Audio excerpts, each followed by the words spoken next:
बाणगावला महाराष्ट्र दिन व कामगार दिन उत्साहात साजरा। बाणगाव बुद्रुक येथे महाराष्ट्र राज्याच्या 66व्या स्थापना दिन 1 मे महाराष्ट्र दिन मराठी अस्मितेचा, शौर्याचा आणि एकतेचा उत्सव म्हणून साजरा करण्यात आला।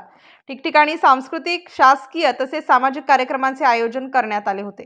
ग्रामपंचायत कार्यालय येथे माजी उपसरपंच नारायण कवडे यांनी ध्वजपूजन केले, तर ज्येष्ठ नागरिक परसराम कवडे यांनी ध्वजारोहण केले। जिल्हा परिषद शाळेत स्कूल कमिटीचे सदस्य नारायण कवडे, प्रमोद घोडके, ज्ञानेश्वर जाधव यांनी ध्वजाचे पूजन केले, तर स्कूल व्यवस्थापन समितीचे अध्यक्ष संदीप कवडे यांनी ध्वजारोहण केले। यावेळी शाळेतील पूर्व प्राथमिक शिष्यवृत्ती परीक्षेत प्रावीण्य मिळवलेल्या गुणवंत विद्यार्थ्यांचा सत्कार करत शालेय वस्तू भेट देण्यात आले। जनता विद्यालयात येथे स्कूल कमिटीचे अध्यक्ष चांगदेव देवकर यांनी ध्वजपूजन केले, तर माजी सरपंच शांताराम पाटील यांनी ध्वजारोहण केले। यावेळी विद्यालयाच्या विद्यार्थ्यांनी महाराष्ट्रात गीत गायले। यावेळी महाराष्ट्राच्या स्थापनेसाठी बलिदान केलेल्या हुतात्म्यांना व काश्मीर खोऱ्यातील पहलगामच्या बैसरण घाटी भागात दहशतवाद्यांनी केलेल्या हल्ल्यात मृत्युमुखी पडलेल्या नागरिकांना, मृत्यू झालेल्या नागरिकांना श्रद्धांजली अर्पण करण्यात आली। यावेळी इयत्ता 8वी व 9वी वर्गातील गुणवंत विद्यार्थ्यांना प्रमाणपत्र वाटप करण्यात आले।